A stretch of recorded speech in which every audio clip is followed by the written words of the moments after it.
Frank, I told you to slow down. Karen, I told you earlier that the RV steering has issues and it finally broke. Oh, yeah? Is that what happened last vacation? The BMW steering broke? Look, it was the farmer's fault, not mine. Oh, really? I thought it was your steering. If you're going to blame it on us, then we're just not going to pull you out of this hole. I hope you have AAA.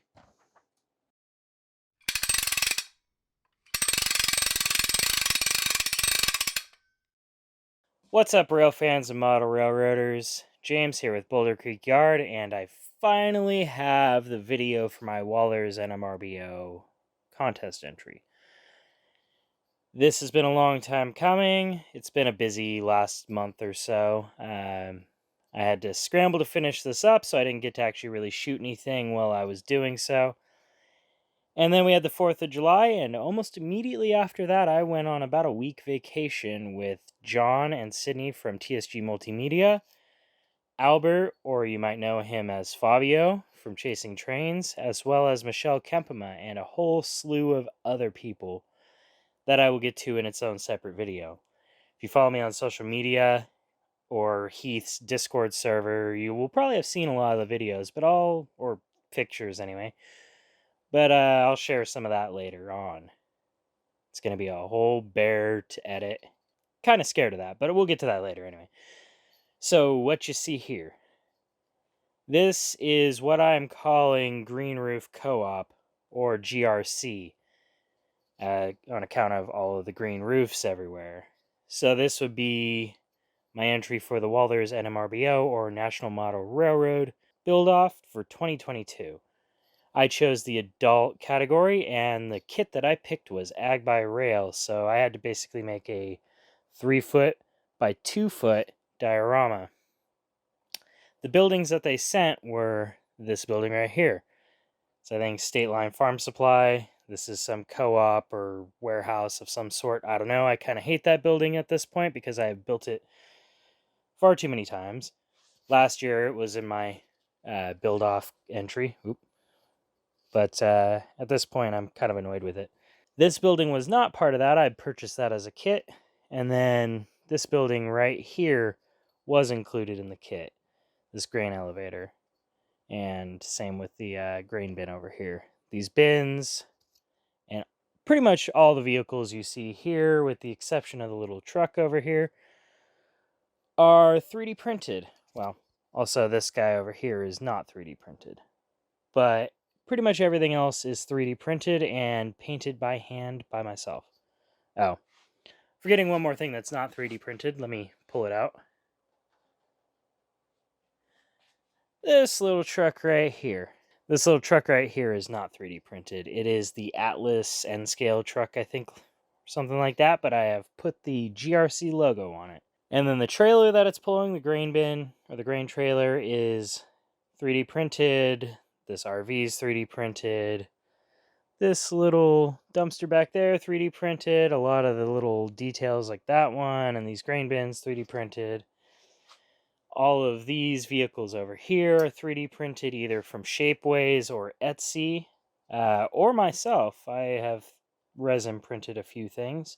And pretty much all the tires that you see in the back there, plus another vehicle that we'll get to, they're all 3D printed and painted by myself. Some of that was easier said than done. Some of it came out a lot better than I thought it would. Some of it came out kind of worse. But one thing that I did do was I used the Army Painter speed paints for a lot of this. It actually worked really well. So all this stuff over here, with the exception of the Challenger tractor right there, are painted with the Army Painter speed paints because it does a decent job of creating contrast. I think these guys back there may have also been painted with regular paint, but as you'll see, there are no John Deere tractors on my layout because I have a particular hatred of those green monsters. There's a whole thing with the right to repair that I don't really agree with. Case, for their faults, are a bit better. Caterpillar as well. Bobcat, they're alright. But basically the slogan for this place, and I don't remember if I put it on anything, but it's only the roofs are green. And that's a shot at John Deere because they don't sell anything. at this CoOp from John Deere. This is your normal like ag by rail setup. These two grain elevators here are representative of different time periods in the US. This is a more modern setup right here in 1980s and on or so, maybe 70s, I'm not sure exactly. But this is an older setup that you'd find in like the 50s. Now, they're getting more and more rare, but you will find places that still have these ones. Sometimes they're more run down or completely abandoned. Other times they're held up and maintained pretty well, depending on who's using them. But I decided to kind of keep it as more of a secondary or backup elevator in this scene. I also have this grain bin over here, which we'll get to, but you can see inside of it. And that brings me to these other two buildings over here. These other two buildings, the State Line Farm Supply, or the tractor dealership in my case, the Green Roof Co-op, and this warehouse here for the Green Roof Co-op. So this one is what's called State Line Farm Supply in the kit, or as I'm calling it, the Green Roof Co-op tractor dealership, and then there's just an associated warehouse for the whole co-op. But to kind of play on the view inside thing that I did with the grain bin over there, the roofs of these ones come off, so you can see inside. Just set those over there. So I figure I'll kind of move from left to right as I go over the diorama today. So over here on this most left section of the diorama, I have a little construction scene right here. As you can see, the road is made using the venerable Luke Towan method. He probably didn't come up with it, but that's where I know it from. You do smooth it, and then you spray paint it with a decent, like, even coat, and then you come back through, basically doing the spray paint equivalent of dry brushing. You spray the spray paint a couple feet away from the diorama or layout, and it creates some texture. It's a little bit hard to do in N scale, but I think I got it alright.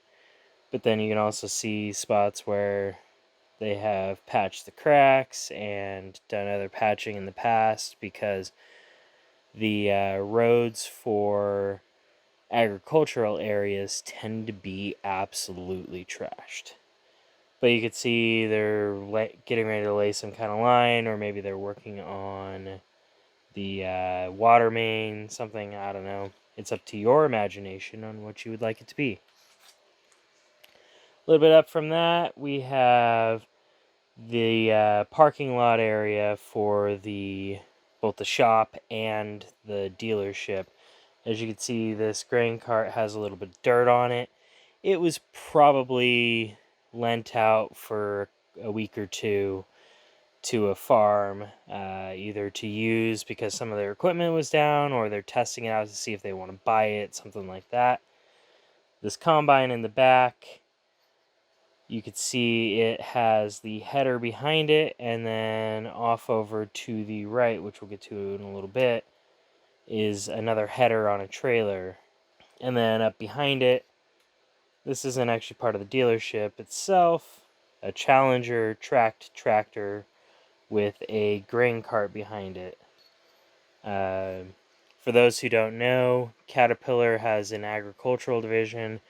The name is Challenger, and that's what this tractor represents.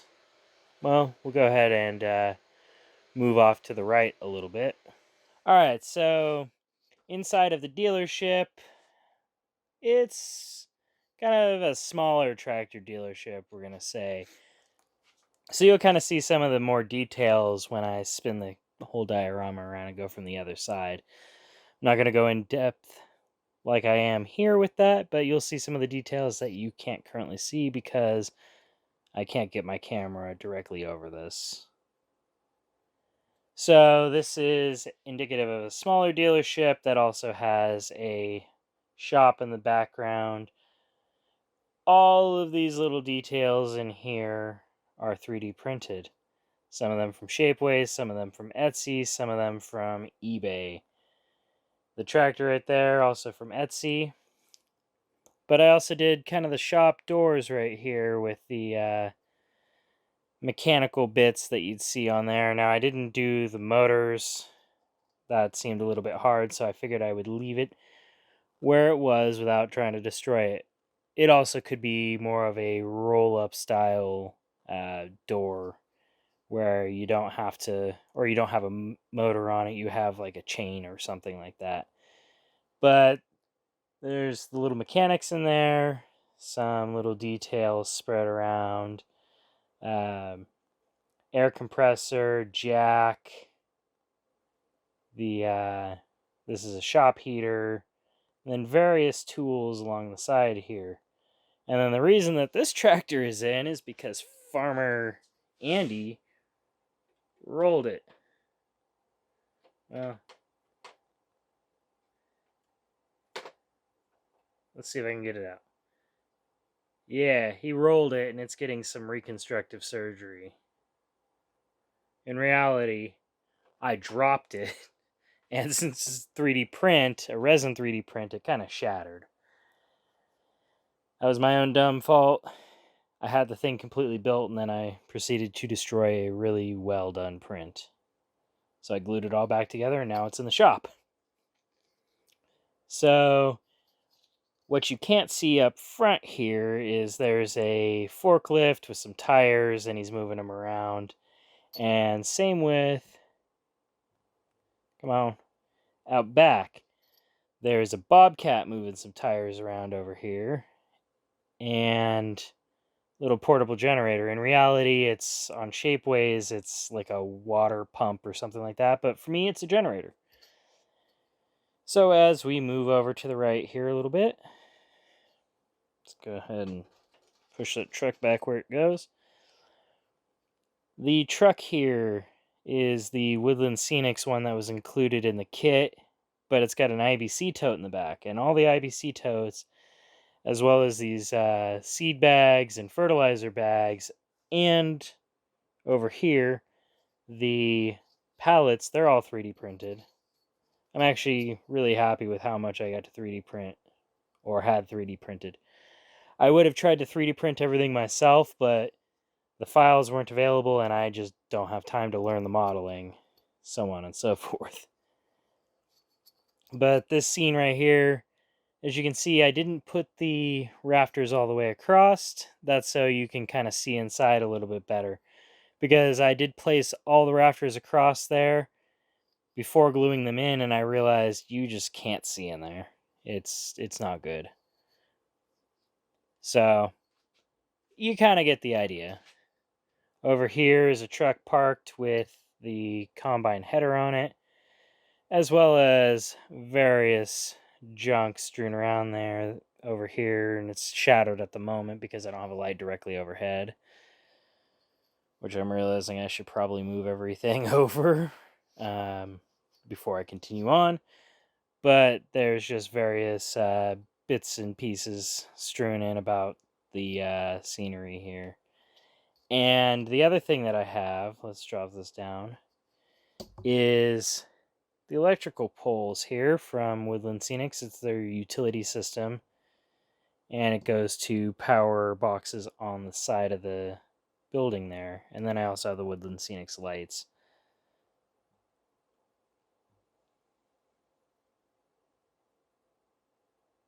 This building didn't get any lights. This one has some lights over here, but they're up underneath this crossbeam. I thought about it, and for the most part, this building would be pretty dark at night, because who wants to be at a dealership that late? Because I'm saying this is kind of summer. So I know this is called the Green Roof CoOp. I know a lot of the other buildings look like they have distressed roofs that have been green for quite a while. My thoughts are a bunch of farmers got together and basically purchased a building, or purchased a business, or a group of businesses when somebody was getting ready to retire. And this building right here didn't have a green roof on top of it, so they're finally adding one on. I think this is the bucket from like a cleaning crew kit or something like that. And I turned that guy's construction shovel into a broom or into a painting brush. So that building's finally getting its green roof. It's about time. These guys worked hard and they deserve it. Alright, so we're going to come down to a little bit above street level for this side because I think you get to see a bit more of the detail. So we'll do a quick pan left real quick.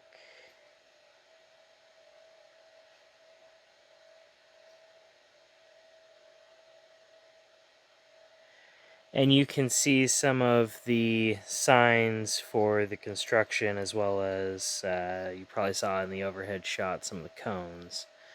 We'll go ahead and come back over to this modern grain elevator. This is a cement style grain elevator.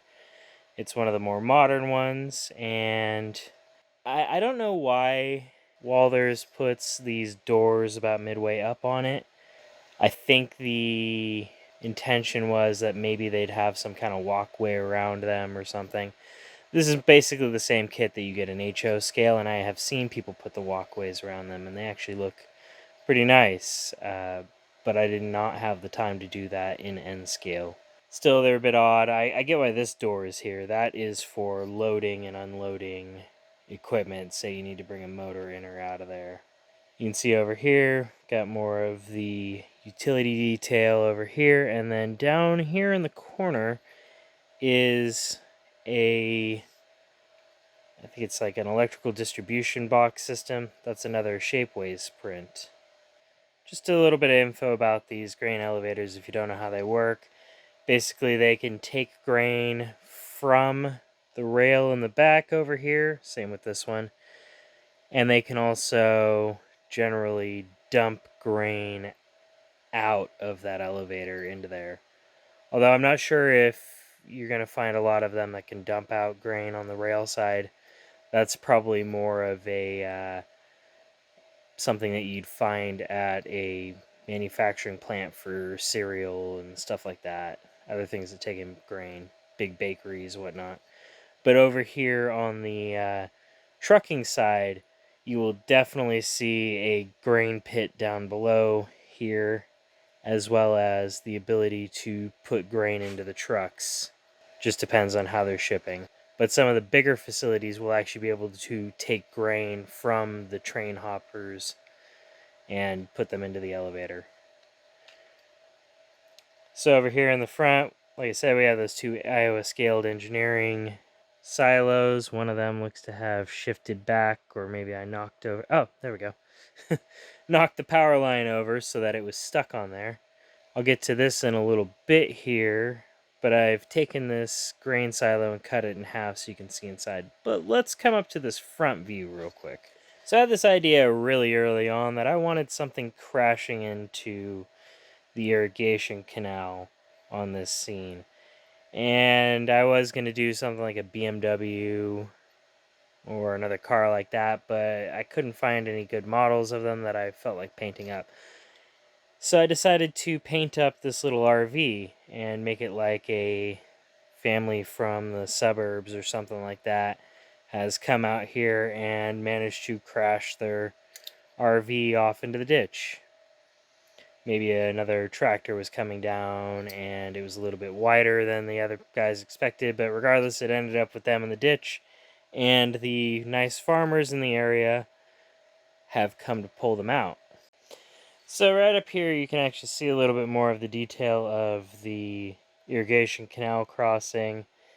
These are just like the Woodland Scenics portals with a 3D printed culvert pipe in the center. Although, really, you can't see the actual pipe details, so it's just black plastic, more or less, so you get away with that. So what you see right here in the front, though, this is the Bush Furrowed Field number 7183. It's more or less just cardboard that has had one side stripped off of it with some textured stuff put on it, like somebody had just plowed a field under or something like that.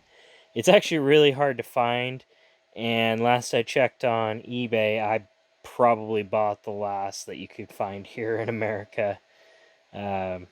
It's probably restocked, but at the time, I felt that I needed a whole lot more than I actually ended up using, and I just could not find enough.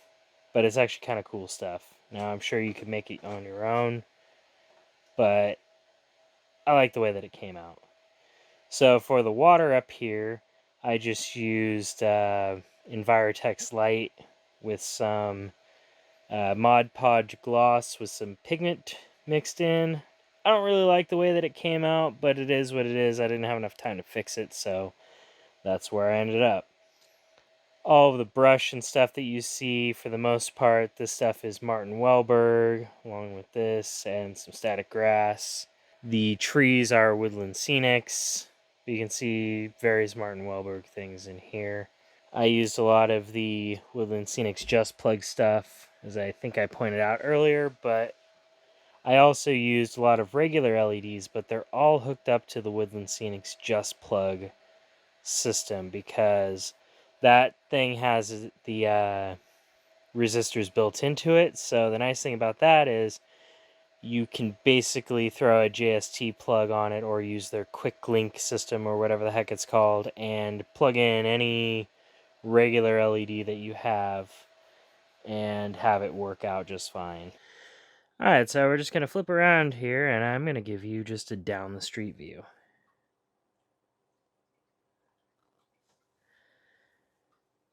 You can see a truck down there at the end that wasn't there earlier. That was one of the trucks that I got well after I was done with the project.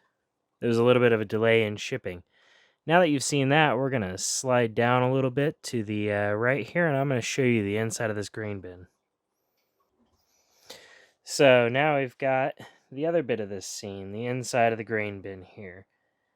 I thought about modeling all the intricate stuff down at the bottom of the grain bin, but I never got around to it. And the way that I did this was basically just ballast painted yellow. It doesn't really look yellow in this lighting, but outside in proper lighting, it looks like it's corn or some other type of grain. You can also see all the little details in there and the lighting that I've got on there. And we'll slide over a little bit more. So at this angle, you can see that I've got this nice little tree here with a bunch of rocks piled around it. And that's pretty common at a lot of farms. You'll find like an area where they dump all the rocks that they pick up out of the field. In this case, they just started throwing them around a tree, and it's kind of a little wild area. One thing I thought about that I really should have put on here was beehives. Just thinking about it now, and well, it's too late for the contest, but I think I'm going to do some stuff to this diorama in the future, and that will probably be one of the things that I add. Now that I think about it. Alright, so before I get to the center pivot elephant in the room, we're going to just go over some of the quick little details back in here. Got a trash can with some siding or some roofing in it, and basically the idea behind that is this building over here that you can't really see from this angle had the roof replaced recently, and all of the excess old stuff has been tossed in there. Then in the background you can see the rest of the elevator here. And I think in this angle you can actually see the logo. Let's zoom in here. So it's kind of out of focus, but I'll put it up on the screen, but it is basically a grain elevator, and on the top it says only the roofs are green, and then at the bottom it says Green Roof Co-op. That's kind of a dig. The only the roofs are green bit is a dig at John Deere because I have a personal dislike of that company for the way that they are handling right to repair. And my farm refuses to sell any green John Deere tractors. Now, the astute eyes there, I think I may have already brought this up, may pick up the Steiger green tractor. That's Case IH. They painted their tractors green, but it's not the green that I don't like. Alright, let's get to the center pivot elephant in the room. So this is one of the models that I think kind of makes the scene. I mean, a lot of these different models make the scene, but this one is, as far as I know, probably one of a kind. I'm not saying that it's the only N-scale center pivot irrigation system, but it's the only one that I know about. As you can see, it's not directly center, so if I were to spin this, it definitely comes off, but I think you get the idea that the rest of the center pivot is somewhere off the diorama over here. And then the field itself, that was fun. So I took a whole bunch of Tamiya flexible masking tape and masked out this entire thing with the masking tape to get the lines where I wanted to have no lines for the, basically where the rows were planted. And I took one other big arch of the stuff there and another one up here. And then I basically like wiped the whole thing down with Mod Podge and then put on static grass. And as you can see, especially like right up in here and over here, it's rather sparse. That was not the look I was going for at all. The rest of the Mod Podge just kind of like sunk into everything where the static grass was not at when I took it off, or when I took the tape off, and made it really dark. And at first I didn't think that that was great, so I was really prepared to just rip out the whole thing. But I showed it off to a couple people on the Human City or Humanity Junctions Discord, and they're like, just let it run and see what happens. And I'm really glad that I did, because now it just kind of looks like a field where everything's kind of coming in. It's still really early on. You have some rows that haven't popped up because they were maybe planted a little deeper or something like that, or the seed drill jammed, something like that. But also the darkness that the glue left behind actually kind of came out pretty cool, because then it gives you a defined field, more or less. So before I go out to a wider shot and show all the details from this side, I'm going to talk about this field real quick. This is also a center pivot field, but as you can see, when this thing is properly placed, I have a tractor plowing down what's left of the chaff. So this is just static grass that was applied without any static, so it's not sticking up. And this is more of that bush furrowed field. So it gives like a sense that this field was maybe like spring wheat or something like that, or winter wheat.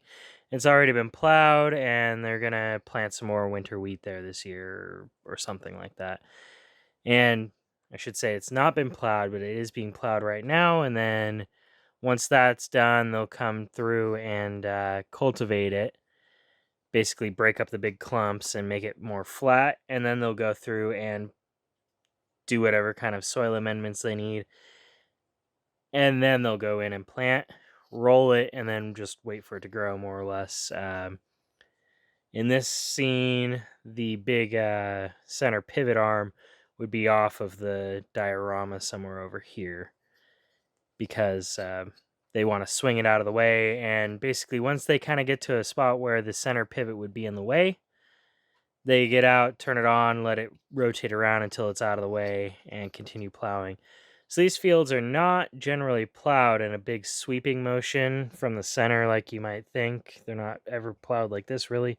They tend to be plowed and planted just side to side again, just because it's quicker. I'm sure somewhere they do it that way, but most of the ones that I've seen are done this way.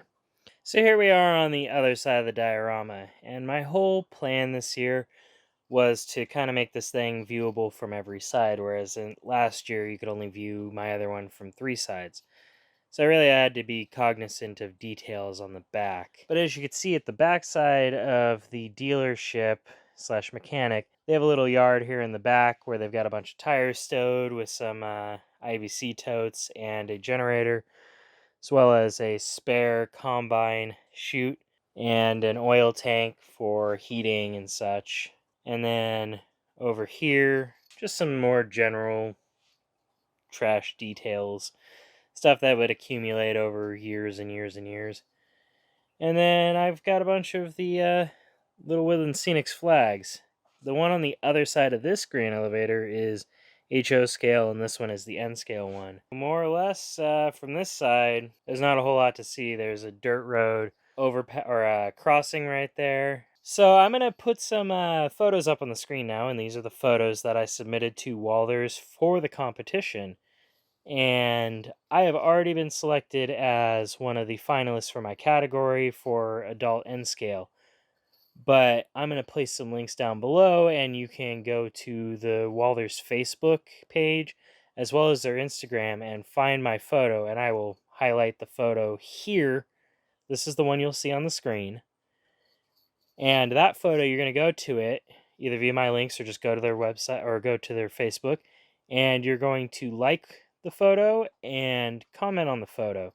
Each one of those processes counts as a vote, and you can vote on there 2 times. Multiple entries are allowed from the same person, and you can do it both on Facebook and on Instagram.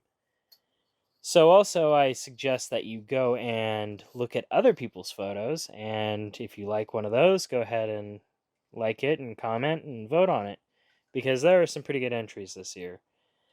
So I believe you have until August 5th to vote on this, and then on August 12th, at the National Train Show, they're going to announce the winners of the People Choice Award as well as the category winners. And that's at the NMRA Convention's National Train Show in St. Louis. Kind of regretting not going this year again, or kind of regretting not going this year in general. But at the same time, it's also St. Louis, Missouri, and I didn't feel that interested in going, so I guess I'm really not going to beat myself up too much about it. But anyways, I'll talk to y'all later, and thanks for basically sticking with me through this. I know I haven't been putting out very many videos lately, but I've been busy on everything you see here, as well as a pretty epic vacation, which at some point there will be videos about that as well. Anyways, I will talk to you later. Boulder Creek Yard out.